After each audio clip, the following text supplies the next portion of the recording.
Good afternoon. I'm Nick Stern, London School of Economics, President of the Royal Economic Society, at least for 2 more days. And it's my privilege to introduce Peter Neary. Peter Neary is going to introduce somebody else at the beginning of his lecture, and you'll wait and see who that is. But I want to introduce Peter Neary. In some ways, it's very easy for me to do that because I've known him for 45 years. And first as a teacher, but then I quickly started learning from him, and we've stayed in close touch ever since. He is speaking as the past president. He will relinquish the distinguished title of past president in a couple of days as well, when I will become past president, so these things pass. But Peter, it's been such a pleasure to watch what he's done over the years. He's brought very serious, tough theory to the big problems that matter. And in his case, it's been particularly focused on trade. And he has been absolutely at the center of a very productive period for trade theory and trade applications over the last 5 decades, or almost 5 decades. And he'll go on, I know, doing exactly that for a large number of decades in the future. I don't know what that number is. So sit back and enjoy the past president, and it's going to be gravity without apology. He can tell you the rest of the bit after the colon, but it's a nice title, Gravity Without Apology. So Peter, it's a real pleasure to have you as past president. Thank you for the 3 years as president-elect, president, and past president, and thank you for the lecture, and thank you for all you've done.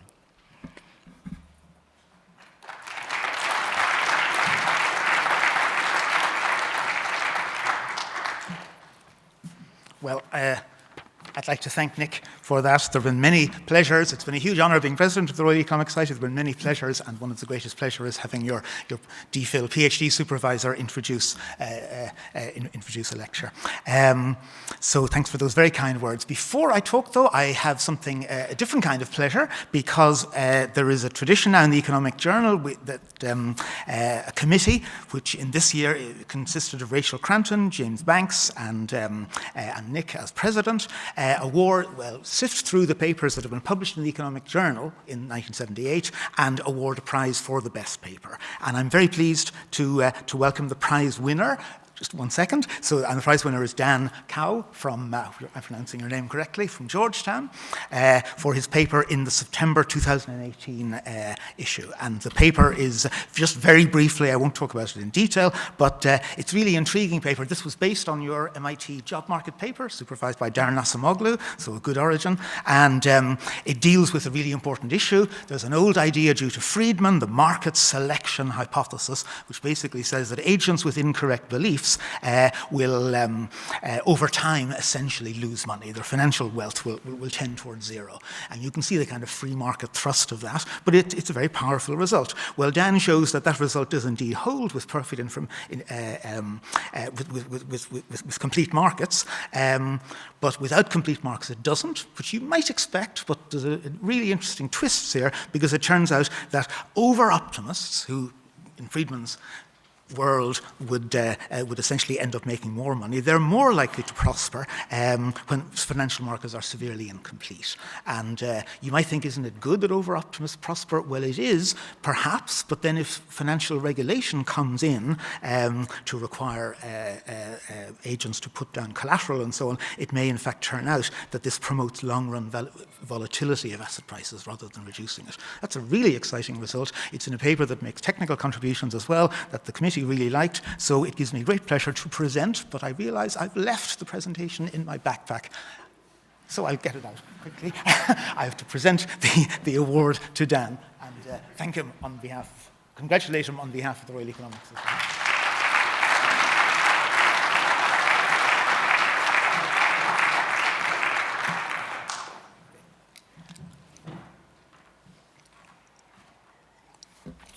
Okay, well, having got that bit wrong, I will now proceed to my lecture. This is a paper with Celine Carrera and Monica Mrazova. This is my talk, my address. My co-authors shouldn't be blamed for my poor jokes, but it will be one which very, very much draws on work with them and could not have been written without them. So I'm talking about gravity and gravity in international trade, and the basic, simple idea is that gravity, that the value of trade falls with distance, and so I want to argue that that's one of the great successes of modern economics, that it's been arguably true.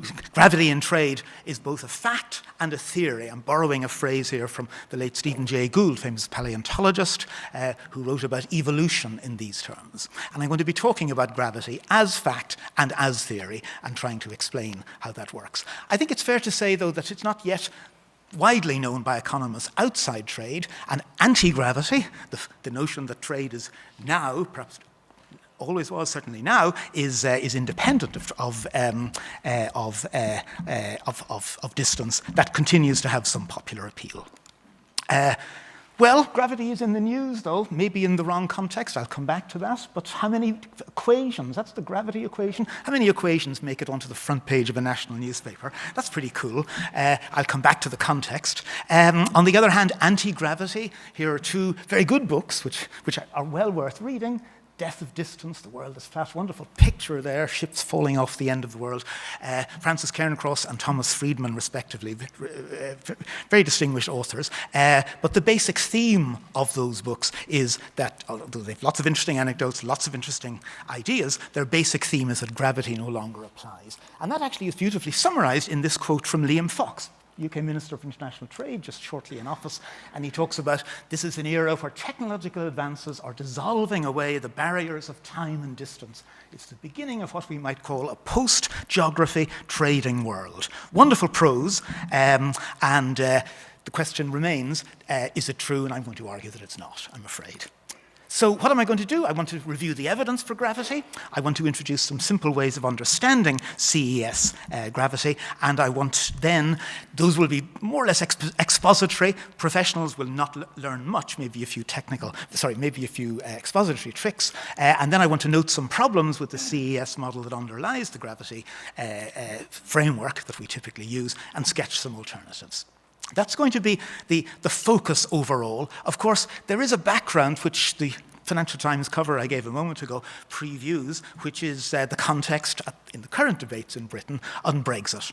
I can't avoid talking about Brexit when I talk about gravity. I won't be talking mostly about Brexit, or indeed primarily about Brexit, but it will be a theme in the background. I want to stress, though, of course, that Brexit is not just about economics.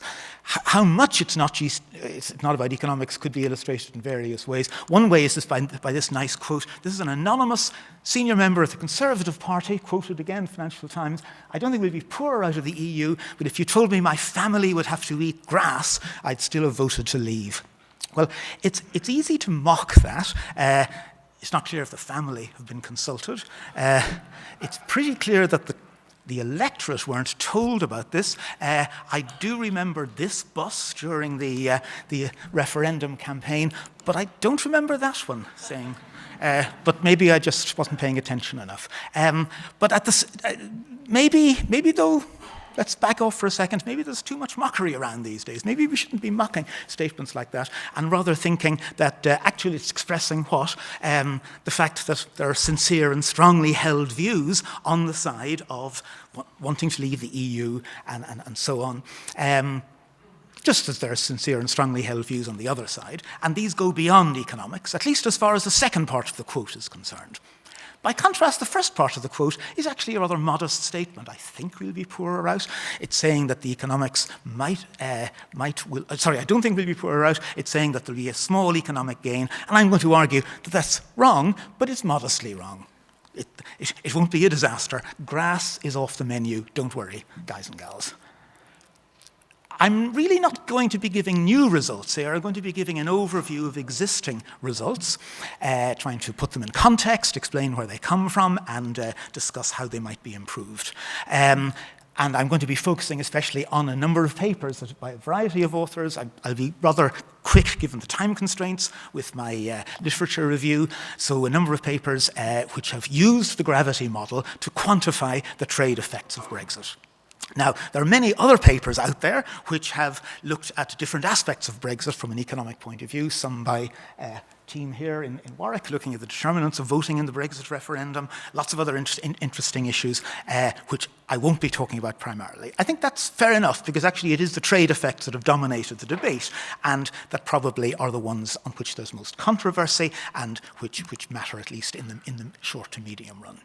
And I think it's fair to say from those papers that I've summarized that there is a professional consensus on the trade effects and ultimately the real income, real welfare effects, the welfare effects of Brexit. I like to call it the 3 iron laws of the economics of Brexit.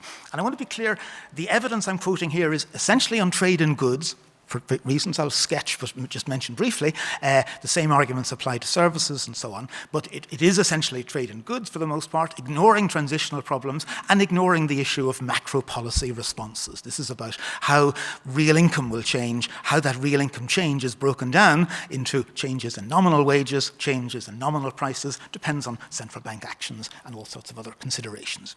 And what are the 3 iron laws? Well, number 1, the only good Brexit, a dead Brexit. That's what the literature says. The harder the Brexit. Secondly, the higher the economic costs. But thirdly, for perhaps Remainers to take pause, even a hard Brexit will not have very large costs. How large is large? Well, the evidence suggests 2% for a soft Brexit, 6% of GDP for a hard Brexit. Those are big numbers, but they're not. That isn't a change in the cumulative growth rate. The total spending on the NHS was of the order of magnitude of, was 7.26% a year ago. These are big numbers, but they're not necessarily, it's not Armageddon, as I say, grass eating is off. Okay, so that's the background. That's what I'm going to be talking about in terms of background. This is based on ongoing work with Monica and Celine, and also we'll draw a little bit on some other previous papers with Monica and also with Giovanni Maggi. So there's the roadmap, 2 sections, basically expository, and then talking about some extensions. So gravity is fact. Simply quoting survey articles, I think there's an overwhelming professional consensus that distance matters for trade. Head and Mayer, little out of date now, the literature continuing to grow, but they looked at 159 papers and found that the elasticity of trade with respect to distance, on average, was 1.1, minus 1.1. Trade falling off, basically 1 for 1 with distance, and fairly tight distribution around that. I'm going to be, for the most part, talking about geographical distance, but I will mention other aspects of distance as well. When you come to look at what determines trade flows, it turns out that issues like whether or not 2 trading countries have a common language, common legal system, whether they have colonial origins in common, whether they are currently members of the same free trade area, and so on. These factors also matter, and more generally, when we talk about distance, certainly when we talk about a gravity equation, we will include those. And I'll show some pictures of that in a minute. But having said that, most of the time I will be talking about distance. And I'm going to give some pictures in a moment of the UK situation, 2017. It turns out that for this particular sample, this is the details I don't want to delay on, the gravity coefficient is going to be minus 0.75. For the whole sample, if you include all the countries in there, it depends what estimation method you use. And those are issues for a technical audience. I just put them up to note that we have thought about them. The numbers here differ a lot, but the point is they're all large. They're all large and negative, and that's the key point about gravity. It matters for trade in goods. It also matters for just about everything else. Services, trade, huge literature on all these topics, FDI, equities, and so on. Matters for Google hits. If you don't think so, ask yourself, what are the last 100 sites you've visited? How many of them were New Zealand volcanoes? And how many of them were restaurants in your local town? And so on. And for a small firm trying to break into foreign markets, where do you begin? And so on. You can see how even whether it's Google or eBay or equities, distance is definitely going to matter. The other point to make, and I'm not going to delay on this, is contrary to the suggestions in the popular literature I quoted, the distance coefficient for goods trade hasn't fallen over time. It's sometimes called the mystery of the missing globalization, but actually it's not such a mystery. It's not that technology, the internet and so on, hasn't made it easier to trade with far away, but it's also made it easier to trade with nearby. It's made it easier to sell to your next door neighbor. It's made it easier to sell with a nearby country as well as a far distant one. And what we can observe is that the relative cost of distance doesn't seem to have changed over time. So I'm going to be giving some data, standard sources, and information from the Sussex Trade Policy Observatory on UK trade policy and so on. Here's 2017 UK exports relative to the importer GDP over 181, I think it's 181 countries. And what can we say? This is not the gravity equation or anything like it. It's a component of the equation, but not the key thing. This is, in a way, you might say, this is an argument that you sometimes hear from one side of the debate. You might say the Brexiter side, where we say, well, we want to trade with growing countries. We want to trade with the big countries. Well, we do trade with the big countries, and as they grow, we'll trade more with them. That's what the slope, the line shows. You can see it's highly significant and has a slope almost 1, insignificantly different from 1. That's nice because the theory models I'm going to be quoting tend to impose the assumption that that coefficient is 1, and that's going to allow me, and I'm following standard expository devices by Head and Mayor here, it's going to allow me to focus from now on exports relative to GDP. And that gives me the second slide. This is, again, the same data, UK exports relative to the importer GDP on the vertical axis, all in logs, of course, everything in logs, and here distance measured also in logs. Now the equation isn't as precisely estimated, but the slope, as I've said, minus 0.75. And that's essentially the gravity coefficient. What can we say about this? I deliberately haven't labeled all these dots because there are so many of them, and the labels would clutter up the space. We can see a little more thought about this. By the way, this obviously is not a serious econometric exercise. This is illustrating the results that are totally in line with all the other econometric studies of this kind of problem that have been carried out. So so one way of thinking about these data is to say, well, look, not all of these export markets are equally important. Suppose we were to think of weighting them by their importance. Well, this isn't econometrics. Let's just change to a bubble chart where we illustrate not points for each country, but a bubble with the size of UK exports for each country. And here's exactly the same data illustrated in that way. You might think I'm cheating. Let me just run back and forth for a minute. You'll see some places here, big outliers, which literally disappear. Well, no, they don't. If you look really closely, one is there, and so on. It hasn't disappeared, but it's almost tiny relative to the big ones. I'll tell you what the big ones are in a minute or two. You can guess.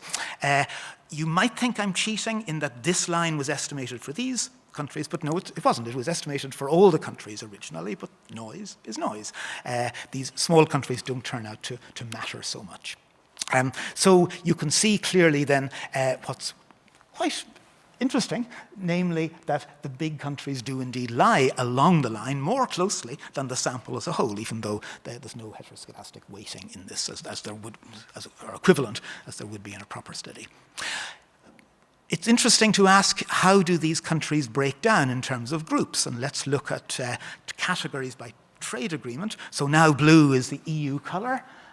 These are the EU countries.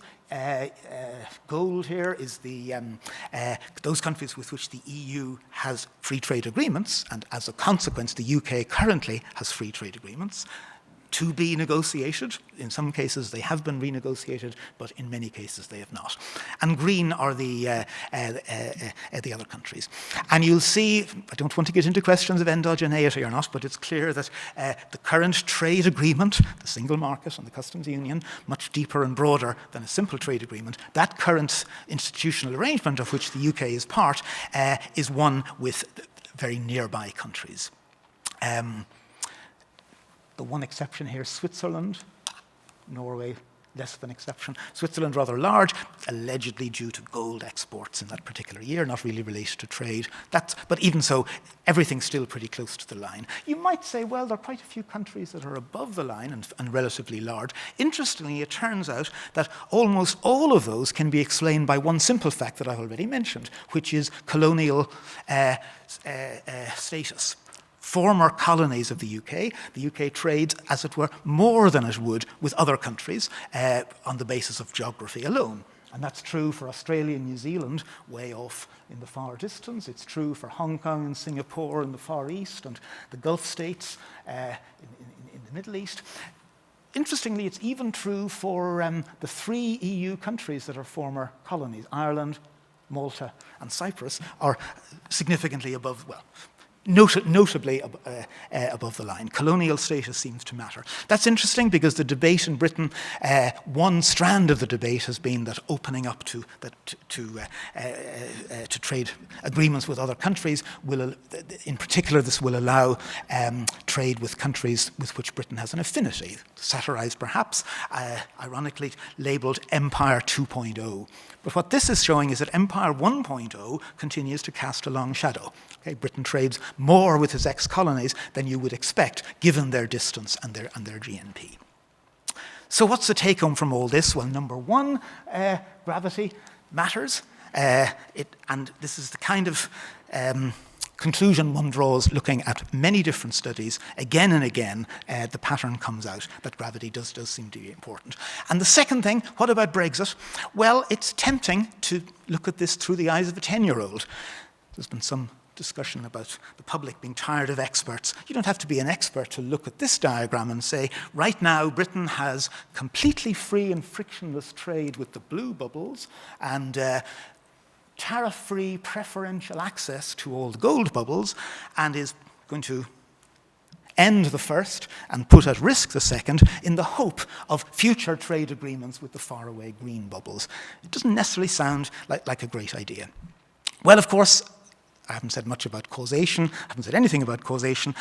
Really, the statements I've just made are, although it's useful to look at the data and draw inferences from it, it would be nice to be able to have a model on which we could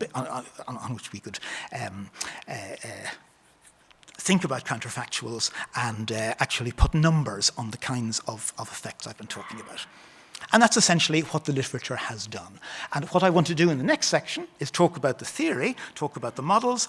In an uncritical way, I'm going to simply present the model, one of the basic models, but then suggest some expository devices to illustrate how it works and to explain what it is.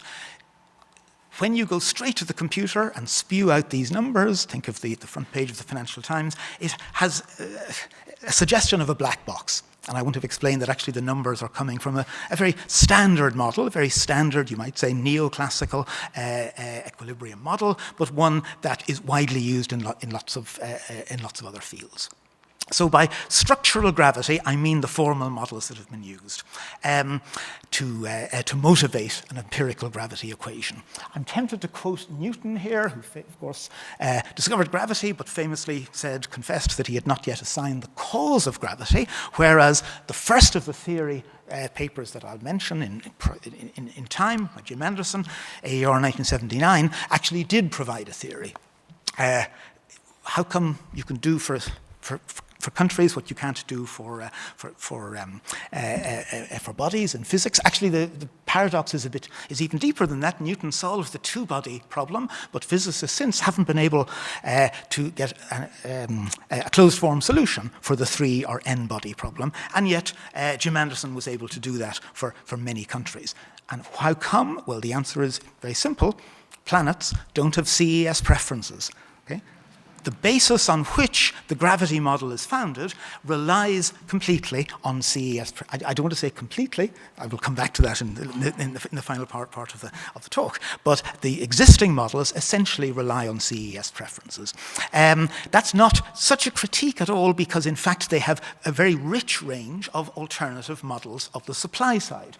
The original Anderson model actually used a very simple one, which I will draw on, in fact, So just a model of pure exchange. But if you prefer heterogeneous firms, monopolistic competition, multi-country comparative advantage models, I'm running through a huge literature here, well known to specialists, I don't have time to explain it in detail for others, but trust me, there are many different ways in which one can do the supply side, and it turns out you get exactly the same, essentially, exactly the same expression for the gravity equation and also for the gains from trade, which I'll come to.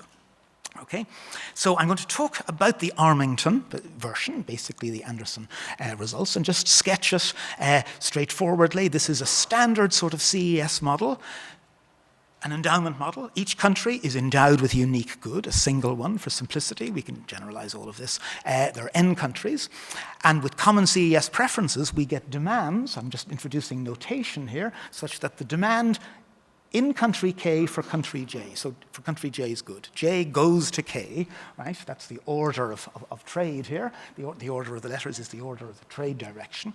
And demand depends on expenditure relative to a price index. It's proportional. CES is homothetic. We can talk about that. At this level of aggregation, does that matter? We can talk about that. Relative price is also relative to a price index, with, of course, the elasticity of substitution, also the elasticity of demand in this setting as the parameter, as the degree of responsiveness. Beta then a demand parameter. The one we multiply by prices, we get what the variable I'll be focusing on, because it's the variable that's in the data, the value of trade from country to J to K, and that simplifies the price term. P, a price index of the usual CES kind. The only other thing to note is that PJK is the delivered price. It's the price that the consumers in K pay for the country J good, and that can be decomposed straightforwardly into the price that the factory gate price in country J, okay, and then the trade cost, TJK, and that's the variable we're interested in. I'll come back to. Modeled here as an iceberg trade cost. So free and frictionless trade would be T equal to 1. That's the gravity equation. Sorry, that's the CES demands. That in itself actually leads to a gravity equation, but so-called structural gravity takes account of the general equilibrium links between different trade flows. And the general equilibrium links follow from the fact that for every country, you have not an identity, but an equilibrium condition. Its total available output, in this case exogenous, except for price, is equal to the sum of the flows that it sends to all its trading partners. So exports from J to K, and also sales by J to itself, V sub JJ, they all add up to country J's GDP. Well, we can do some standard tricks, now standard, thanks to having been worked out by others. We can substitute into this from CES demands. We get a common term in the unobservable trace parameters and individual goods prices, use those to eliminate that expression, and we end up with the structural gravity equation. And it's very elegant and straightforward, easy to interpret expression. The value of trade, exports from J to K, consists of two components. Let me take the second first. That's just what you might call frictionless trade. That's what would happen if there were no trade barriers, and it depends basically on income, total GDP in the producing country, the exporting country, and total income in the consuming country, YW, scaled by world income, of course. So the interesting bit is the first. This is trade costs, but not as it would be in a naive, atheoretic model, trade costs on their own, but trade costs relative to average trade costs. And which do you take? Do you take exporter or importer? The answer is you take both. Pi here turns out to be an index of outward trade costs that country J faces in all its markets. Pk is an index of inward trade costs that the importing country K faces from all its potential suppliers, and it's the product of those which turns out to be the theoretically appropriate deflator for the price index, for the bilateral trade cost. And as you can see, the form of these two tariff indices or trade cost indices is that they're dual to one another. So it's a very elegant structure, and this is essentially what underlies the work that has been done that I mentioned. What do we do with it? Well, one obvious use is estimation. Typically, you take this equation, re-express it in logs, and You can estimate it structurally. That was done actually in the original paper by Anderson and Wincoop, but for the most part, people typically estimate it using country-specific fixed effects corresponding to the country-specific bits here, and then a bunch of trade cost variables, including distance, but also including all the other stuff in there, like common colonial origins, etc. Okay, estimating that then can, the estimates that come from that can then be used in policy analysis, and that's the underpinnings of the work that I mentioned at the beginning. This is all going sort of directly to the computer, and you might worry a little bit that it has a feel of a black box to it. It would be nice to be able to do some direct comparative statics. Well, it's not possible in levels. Don't try, or do just to convince yourself how messy it is. You get chains of terms in multiple powers. But we could do comparative statics for local changes. And that's essentially what I'm going to do in the next 5-10 minutes to illustrate an approach to doing that, which reveals the simple structure of this model. And I'm drawing here in a long tradition of looking at proportional changes, going back to work by Ron Jones and so on. So let me talk briefly about the structure of simple structural gravity models, starting by some definitions, go back to the trade flows, the V's, and think of them either from the exporter country J's perspective or the importing country K's perspective.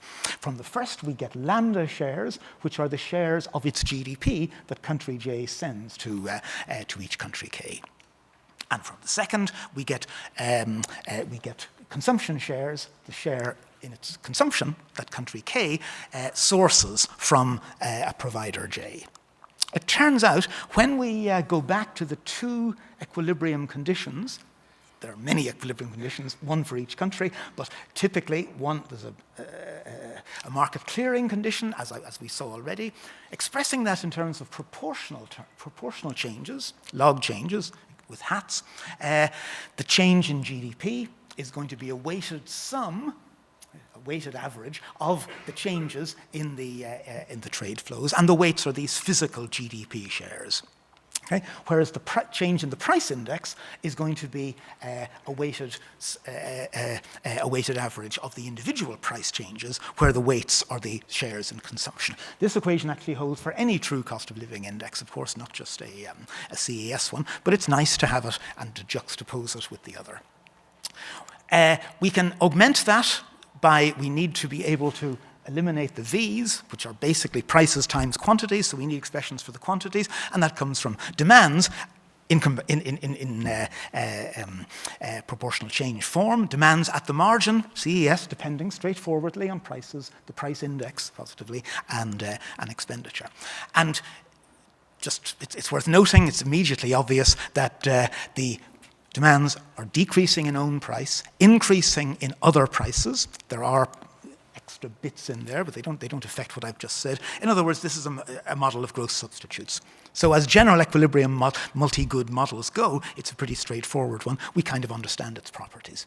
We need some other bits and pieces, trade costs, balance trade. I won't have anything to say about, these models don't by themselves have anything to say about the relationship between national income and national expenditure. Overall trade surplus or deficit is not explained by the model. And then the supply side is very straightforward. As I said, in this particular case that I'm looking at, we can complicate that easily. But sticking with the simplest case, why GDP is just quantity times price. The price is endogenous, the quantity is fixed. So we can put the change in income is the same as the change in price, change in GDP. But we can also identify and it's more convenient for the exposition to identify the price as the wage rate. In a more sophisticated model with a more sophisticated supply side, we'd worry a lot about looking at that in more detail. For this, it's straightforward. Well, there are lots of things one can do with this, and we're working on that. But actually, one thing we can do is just present a simple exposition that explains where the results I quoted already come from. And to do that, I want to specialize to 3 countries.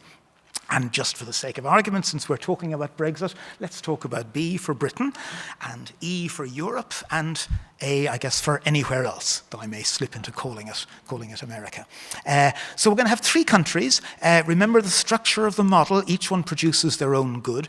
I'm going to assume sometimes, for expository purposes, that A and E are large. It turns out the results don't require that. I'm going to take the outside, the third country. I'm going to take its good as numeraire, the good of the outside country as numeraire, so the price of that good is normalized, that's a typo, normalized to 1. And we can drop one good price by choice of numeraire, and we can drop by Walras law, drop one market clearing condition. So I'm going to focus on the market clearing conditions for British output and European output. And they're going to show how to determine the wages. These are wages relative to American wages, not the same as real wages, but trust me, they go in the same direction. So I'm going to ignore that complication. So I'm going to show you a picture. This is not new results. It's explaining in a way that could perhaps be taught to undergraduates, not just as a black box. It's explaining where the existing results come from. I'm going to illustrate equilibrium in the two markets in the space of the two wages, British and European wages. Let's start by thinking of a starting point, call it S, maybe for starting point, or think single market. And that's what we'd like to, we're going to assume, let's assume for the sake of argument that point is an equilibrium. What would be the locus of points that correspond to goods market equilibrium for British output? What can we say? Well, we know it already. If you think about it, growth substitutes, higher prices for British output will reduce demand, so you get excess supply above, excess demand below. Conversely, for an increase in the cost of goods from Europe. And growth substitutes means that if both were to increase in proportion, then this would be within the region of excess supply. So straight away, in a very straightforward way, we've got an upward sloping but less than 45-degree locus giving the combinations of wages that give equilibrium in the market for British output. That's one equilibrium condition. We have a second one for European output. Give the same argument in reverse. This is trivial but expository, I hope useful. And we get the same locus but now less than 45-degree slope relative to the WB axis. Equilibrium is where the two come together. By the way, this locus would be vertical, completely vertical, if Britain were small. We don't need that, as I've said. And so the intersection of the two gives us equilibrium. That's half the step. The next step is to perturb that equilibrium. And here is where we can consider alternative trade cost scenarios. And I'm going to distinguish between, I'm going to break down this trade barrier into what I'll call natural and policy-induced components. Okay. Natural would include things like colonial origins, all the stuff that's historically given, policy-induced, anything to do with membership of a trade agreement, levels of trade barriers, not just tariffs, which, as I'll come back to. And I want to look at just 3 scenarios.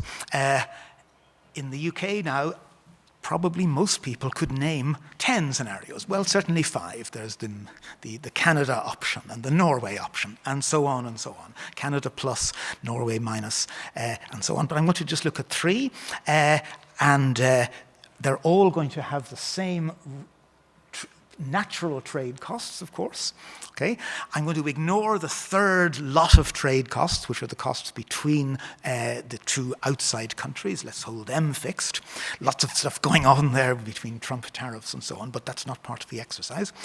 So they're going to be fixed. And what are the scenarios? The initial status quo has low distance and low trade barriers with Europe, high distance and high trade barriers with everywhere else. What are the options? Cake and eat is one. The distances are the same. The trade barriers with European countries magically are unchanged. But Britain is now free to have trade agreements with other countries and bring down those third country trade barriers. Political economy is not what I'm talking about here. Amateur political economy involves reading the newspapers and noting that Britain's attempts to negotiate that kind of package haven't been very successful, although if you read this morning's newspapers, David Lidington, the effective Deputy Prime Minister, more or less said that this is still a current goal of the UK government. A more likely outcome is what I would like to call global Britain. And this is where you say, well, we don't care about leaving the single market and the customs union. We're going to have high barriers with Europe, but we'll make up for that, more than make up, by having lower barriers with America. And some technical details there. How does that work in our model? Cake and eat is going to be unambiguously good. Surprise, surprise. The details don't matter. Lower trade barriers with America are going to raise demand for British goods.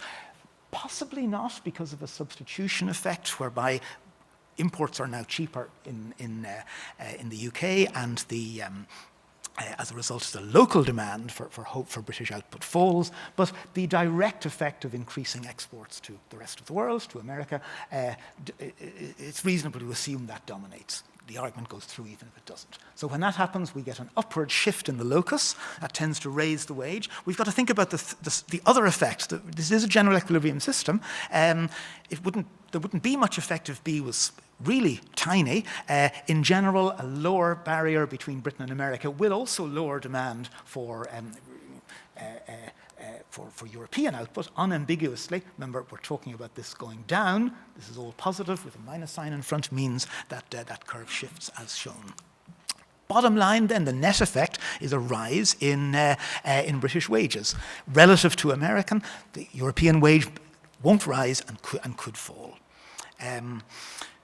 In the background, the American wage is being held constant, and I'm assuming, and again, because Britain is smaller, wages rise relative to American prices as well. So unambiguously, without going into the details, British real wages rise. This is a good thing, but is it feasible? Well, think about global Britain, and as a theorist, let's start off with something that I'm going to argue in a minute is quite unrealistic, but let's take the symmetric benchmark. And that's the case where the two outside countries, A and E, are basically completely symmetric. Okay? So what's going to happen? Well, when you think about it, the effects I've just shown will involve an upward shift in this curve, and a leftward shift in that one, and then conversely, increasing the tariff, the trade cost with Europe, exactly offsets that. So the curves shift, and then they shift back again. Now, this relies on complete symmetry. The two outside countries, A and E, are exactly the same size, exactly the same distance away, with exactly the same initial trade barriers, or at least the same initial, whatever they are, terms, trade cost terms. And moreover, the increase in one is exactly the same as the decrease in the other. And as you can imagine, that particular scenario isn't a plausible one. There are many reasons why you'd expect departures from symmetry, and they all go in the same direction. Perhaps the easiest one to mention, and the most obvious, is that of depth of integration. The single market, as I said already, is a deep trade agreement. It involves not just refraining from tariffs or other kinds of trade barriers, but it puts big restrictions on domestic policies, restricting sovereignty, if you like, but as a result, improving trade. Okay? Regulatory alignment, all these other dimensions, which work, by the way, for services trade as well as goods trade, imply that the trade barrier, the trade policy barrier between Britain and Europe under the single market scenario is unquestionably lower than the trade barrier between Britain and all the rest of the world. Maybe not between America, if we have full regulatory alignment in a future trade agreement with America, a transatlantic single market. Did I hear chlorinated chicken on every school meal menu in the country? Pros and cons of that. The point I'm making simply is that if there's regulatory alignment with the US, there will not be regulatory alignment with China, and so on and so on. There isn't going to be the same degree of harmonization with all the rest of the world as there currently is with Europe. So that's the simple argument. There are other more subtle arguments, and given time, I might skip them. Size is a bit of a draw, goes either way, and so on. Asymmetries between increases in low policy cost and decreases in high ones go one way. Distance may also have a fixed cost component that also goes in the same direction. Bottom line is the prediction for global Britain is that the higher trade costs with Europe dominate. More than offset the only slightly lower trade costs with America. This isn't a surprising result. It's the result I quoted at the beginning from the computer-based models. But perhaps it puts in context and makes it easier to teach skeptical students, if not skeptical citizens, how this result actually comes about. That's it on exposition and explaining the existing models and so on. What I want to do now, briefly, is to talk about some criticisms, because this is science, and we like these models. They link data and theory in a very elegant way, but there's lots more one could do with them, and there are lots of issues that maybe are worth considering. And I'm going to focus on a number, but actually just talk about one. CES preferences, need I say, to a general audience, has, notwithstanding the fact that they're widely used, not just in trade, macro, international finance, other fields, nonetheless, they've obvious drawbacks and obvious counterfactual implications. Firm-level markups have to be constant across all markets, across all firms. Pass-through has to be 100%. Okay, cost increase leads to a cost increase of 10% leads to an exactly 10% increase in price, marginal cost. Well, there's lots of firm level evidence accruing to the contrary, and I'm going to basically talk about putting that in a theoretical framework in a moment.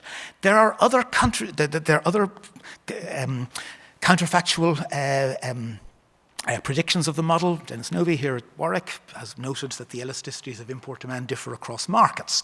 This is aggregate import-demand, not firm-level import-demand, and indeed they seem to vary with distance. That's something I'll come back to in a later section.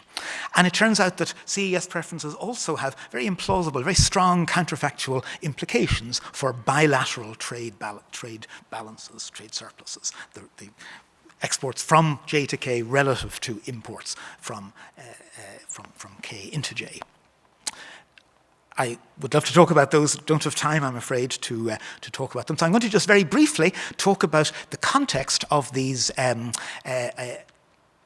the evidence against CES preferences, but I'm going to present it using techniques that Monica Mrazova and I developed in a recent paper, and look at the evidence in the space of two key demand parameters, okay, the elasticity of demand and the convexity of demand. We'll see what this has to do with Brexit shortly. The slope and the curvature of demand functions, obvious parameters to focus on, and I'm measuring them simply in unit-free ways. But it turns out we can understand demand functions, we argue, by focusing on this space rather than the usual price-quantity space. You might say, well, but these parameters are variable. Well, so are price and quantity. Of course, they're not always variable, to be precise. They do vary in general, but in one special case they don't. And that's the CES case. In the CES case, that's a simple single good, ignoring general equilibrium for a moment, single good CES demand function. Obviously, the elasticity is fixed. Easy to see that the convexity is also fixed and determined only by sigma. With these two equations, we can combine them and express the elasticity as a function of the convexity.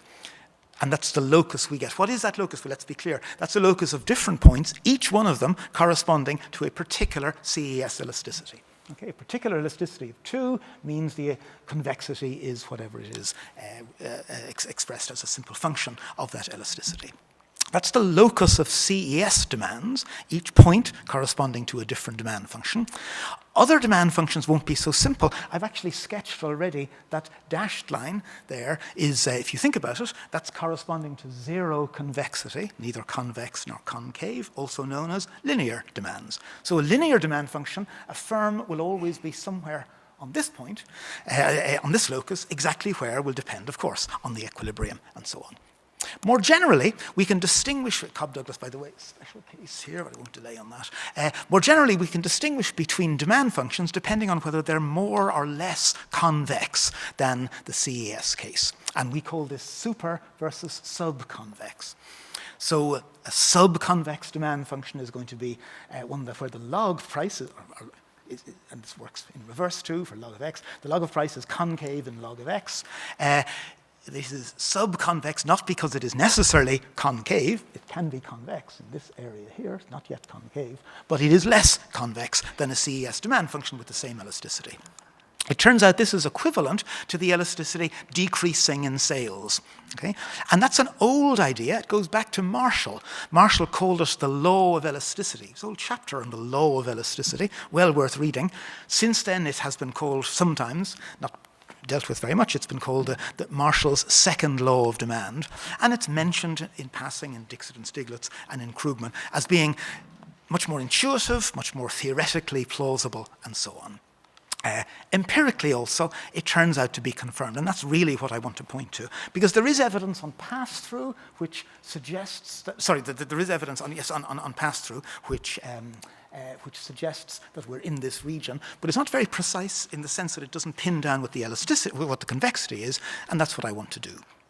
I need to do one other thing, which is to say that in this space we can represent any demand function by a function, a curve, which we'll call its demand manifold.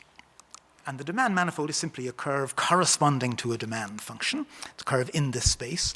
It turns out we can show that any demand function must have such a manifold, with the exception of the CES, as we've already seen. There is a degenerate manifold. The CES demand manifold is a point.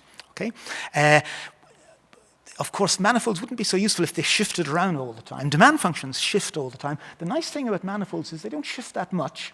The elasticity, demand function depends on a parameter phi. The elasticity, the convexity, likely to depend on that parameter too. But in many cases, as we show, the manifold itself will not depend on the parameter. Most widely used demand functions have what we call invariant manifolds, or manifolds invariant with respect to key parameters. Here's a few demand functions. It's with some trepidation I try to tell an audience, including Angus Deaton, something about the Deaton-Muhlbauer almost ideal demand function, but that's what it looks like in this space. Less convex than the CES case. Observationally equivalent from a firm's perspective to the translog. Linear expenditure system, Stone-Geary, exponential demand, linear demand, and so on. Lots of demand functions fit into this space. The reason I'm giving this is to motivate and they're all, as I say, manifold invariant. The reason I'm giving this is to motivate the next bit of evidence. Because, as I said, there is quite a bit of evidence out there on the degree of pass-through from which one may be able to back out some of these parameters. But what we want, ideally, is to back out both, not just one. And to do that, you need evidence. One way of doing it, as we show in our paper, is to have data on pass-through and also on markups. And we do have data on that from a recent paper by De Locker et al., and this is what we find. This is the let me call them confidence regions, which we infer from the data in De Locker et al., and they show the regions within which, according to this particular data sample, the true values lie. I won't delay on which region is which. One is based on anyway. I won't delay on details. Simply pointing out that CES is not within the region. Neither is the almost ideal demand system, by the way, but it's not as far away. This is just one study. Many more need to be done, but it confirms what has been nagging, I think, at a lot of people for some time, that there is evidence against CES. So how then can we justify models of CES gravity, and what can we expect them to, how vulnerable are they to the critique that they rely on this? Well, we want to be constructive. Rather than saying CES is bad, we'd like to think of an alternative, and an alternative might entail thinking about subconvex gravity. So I'm going to sketch a few other papers in the literature which have tried to do this kind of thing. I think our approach is different. Very briefly, I'm going to focus on something more general than CES, still very special from the perspective of people who estimate demand functions commodity by commodity. When we're talking about intertemporal choice, maybe not so, not subject to the same criticisms, perhaps still when we talk about inter-country choice, maybe not. Anyway, let's assume additive separability and see where that takes us. And I'm just looking at my time. I think I'm doing okay. Another 5 minutes, maybe. Additive separability gives us a first-order condition implying marginal utility equal to the relevant price times the marginal utility of income, and that's the marginal utility of income in the consuming country, K. So this is the exports from J to K, which have their price, which is a JK specific term, and also depend on the marginal utility in the consuming country. Of course, when we break up the price, we find that we have three terms. One for the exporting country, which is its factory gate price, PJ. Another for the importing country, it's marginal utility of income, it's taste, local preference parameter, and preference variable, and then an interaction term. So, in fact, it's just like the CES gravity, except, of course, that it's highly nonlinear. Okay? How can we make sense of this? Well, let's first of all do the same trick, expressing it in terms of proportional changes. We have the change in the value of exports from J to K depends on prices and on the marginal utility of income and on the trade cost, all in proportional change terms. It depends on them to an extent that's determined by the elasticity, but now, of course, we're out no longer in the comfort zone of the CES world. The elasticity depends on the trade, is indexed there by J and K. It's pair-specific. Well, we can say more than that. With subconvexity and additive separability, it depends only on the amount actually exported, and with additive separability, it depends only on the amount exported. With subconvexity, it depends negatively on the amount exported. It's still not clear how we would estimate this. Well, are we able to estimate it? Because we have essentially one coefficient. Well, of course, we don't have observations on these. We're going to be using fixed effects for them. We have coefficients, though, all of which depend on what is essentially the left-hand side variable. Well, we can make a first stab at doing this by using quantile regression. Okay? So we try to explore to what extent the coefficients of this, we allow the coefficients to vary. We don't allow them to vary for every single observation, that couldn't be done, but we can allow them to vary by quantile. And with a big data set, we can do that with deciles. Okay? So we use quantile regression. We order the data by exports. From every country to every other one, just order it. And then for each quantile, we estimate this expression. If you recall the, oops, I don't have a mouse. I was going to, well, it doesn't matter. If you recall the CES case, which I can't now bring you back to, but anyway, the CES case looked exactly the same, except there were no Q's there. Okay? That was, everything was, the beta in particular was a fixed coefficient. And the fixed effects were these country-specific fixed effects, exporter and importer fixed effects, were also truly fixed. Now they vary with the quantile. Well, in principle, they vary throughout the range, but we're going to be approximating within each quantile. Turns out doing quantile regression with lots and lots of fixed effects is complicated. We rely on a forthcoming paper by Machado and Santos Silva, who also show how to bootstrap the confidence intervals. And the context here, I'm going to be using the same data set as before, 2017, not just UK exports, of course, but all exports, all trade flows in the CEPI matrix. We're not going to correct for missing values. Missing values plus quantile regression plus lots of fixed effects is a project, I think, to be addressed by econometricians. We're going to be just doing it for CES, omitting some variables. If you recall you may not recall, when I presented the coefficients of distance earlier on, I said that when we do that exercise with CES, we get a pretty high distance coefficient, minus 1.4. Okay? What do we get when we do the quantiles? We get something that is nicely bunched around, minus 1.44. This is essentially estimating 10 different parameters. We're allowing all the other fixed effects to vary as well, but and indeed we also have the other gravity controls in here as well, but we're focusing in particular on the variable of interest, which is the distance coefficient. Okay? And what we find is, confirming subconvexity, that in absolute form, it's getting smaller, it's going up, these are minus numbers, it's getting smaller as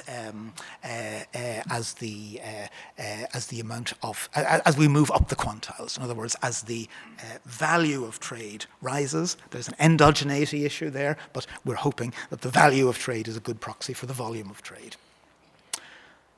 Just to compare that, there's the CS, these of course are standard error. These are 95% confidence bands, and we can compare that with the original CES case with a single parameter, and the parameter in the confidence intervals actually overlap, but if you do tests, you can see lots of red stars here. At the extremes, the quantile for Q10 and Q90, the extreme quantiles, significantly different from the OLS, and lots of the different quantile coefficients are significantly different from each other. Okay? So from this, we conclude that we have persuasive evidence for subconvexity with this data set. The distance coefficient is significantly decreasing in absolute value as a function of trade. This is one study. We need more studies. This is science. Lots of replications will be needed to see if this kind of result holds up. And there are many, many other ways, including some already done, which have attempted to think about non-CES gravity. I mentioned in passing the trade balances puzzle, and it turns out one feature of the CES implication for trade balances is that bilateral balances are independent of distance. Okay? In fact, they're independent of everything except exporter and importer fixed effects, which is, as I said, a very strong restriction. When you put subconvex gravity in, it turns out that bilateral distances do depend on distance. Some people have found that empirically, but there's no theory for it. Well, here's the theory. And the theory now suggests that indeed bilateral balances do indeed depend on distance in a plausible way. What about Brexit? Well, it would be nice for the Remainers in the audience if I were able to say this proves even more strongly that the effects of Brexit are bad. But this is science. It doesn't actually. With subconvexity, elasticities are going to be higher in smaller markets, lower in larger ones. Then you've got to go to the computer to work out which markets are relevant, big ones versus small ones, which trade barriers will come down by more, big markets versus small markets, and so on. The implications for the estimated or calculated effects of Brexit are unlikely to be major. But I think having a gravity equation which is more in line with our understanding from other sources of how firms behave and how the aggregate elasticity of trade behaves with respect to trade costs, that it's not constant over all markets, over all firms, over all countries. Having a methodology like that is likely to be useful in all sorts of ways. That's it. To summarize, gravity as fact. I've argued there's overwhelming evidence that trade tends to fall with distance, tried to summarize that. Gravity as theory. I've tried to show that the standard model underlying the typical empirical estimates is a simple general equilibrium system, and I've proposed new ways of understanding it. But I have said, gravity, CES gravity isn't perfect. Nobody's perfect. Constant elasticity of trade is not the whole story. We need to go beyond that, and subconvex gravity is a promising direction. That said, it's unlikely to change the three iron laws of the economics of Brexit. So maybe this is what they should have told us. It's not quite so catchy. If you really want your Brexit, go for it. But don't expect, there's no such thing as a free Brexit, I'm afraid. Thank you very much.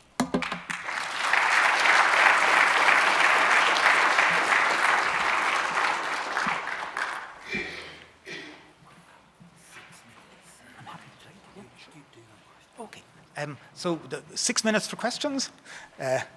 We can maybe stretch that if there are. I'm not sure.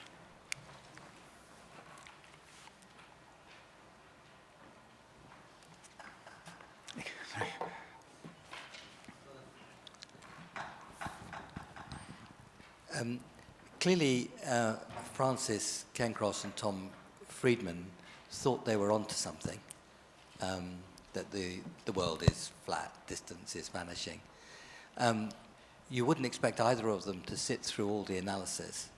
So how would you actually explain to them intuitively that they're wrong and that distance is just as important as it ever was? I think I would quote the literature which shows that the gravity coefficient hasn't come down in absolute form. The border effect has come down. So in other words, if you compare local trade with trading, then it is now easier to trade. And that's happened over a period. These are not my results. This is just looking at the literature. So in a sense, they are right. The world is getting flatter. It's easier to trade with other countries. the inference you draw from that now we don't need to worry about trade with our neighbours because we can trade with New Zealand, that next step doesn't follow. It doesn't follow because, relatively speaking, it's just as hard to trade with New Zealand relative to trading with Belgium than it was 40 years ago. So that's an attempt at a simple explanation.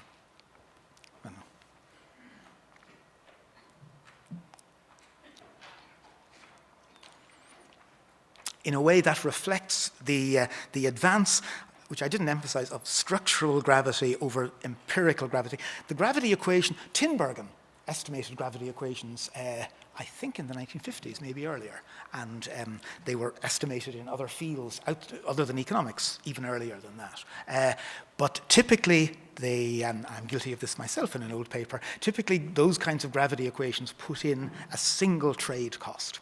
Now, when you think about it, in general equilibrium, you should have all trade costs in there, but that's too hard. So then you compromise and you put in only one. But that's wrong. And what Jim Anderson showed was that the structure of CES allows you to summarize all the other trade costs, all of which matter, but you can summarize them using two aggregates.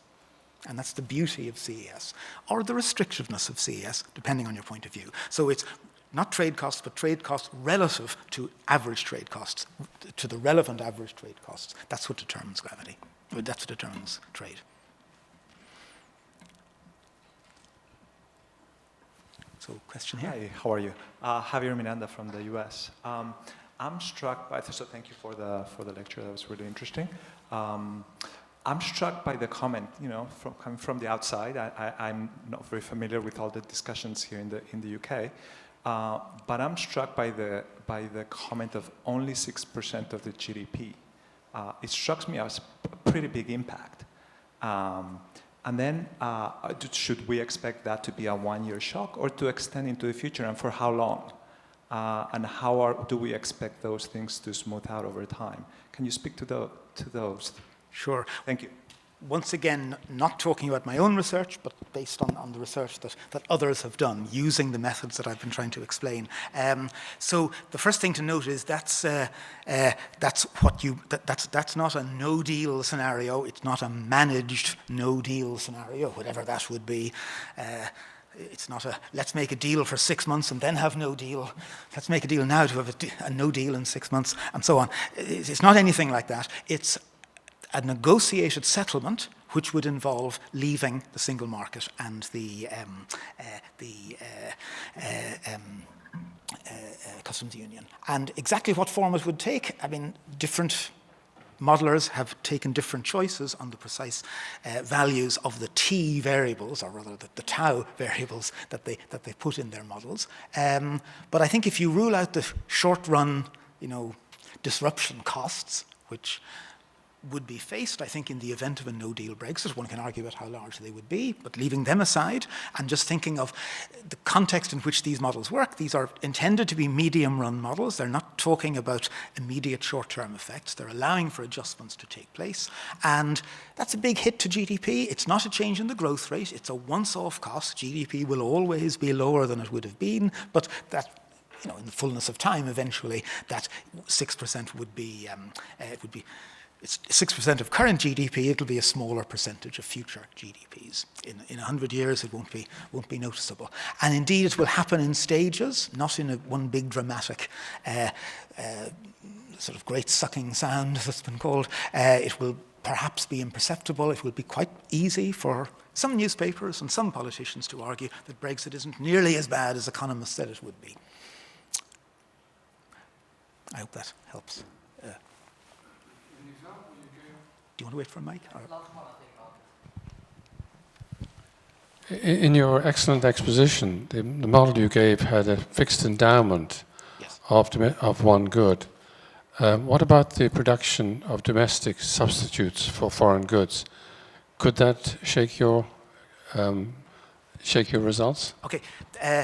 The gravity equation I presented has been shown, again by others, to be consistent with many different supply-side models. The Krugman model, standard Krugman, Dixit-Stiglitz model of, or Dixit-Norman, I guess, model of monopolistic competition with many firms, different firms producing distinct varieties and substitution between domestic and foreign varieties and so on.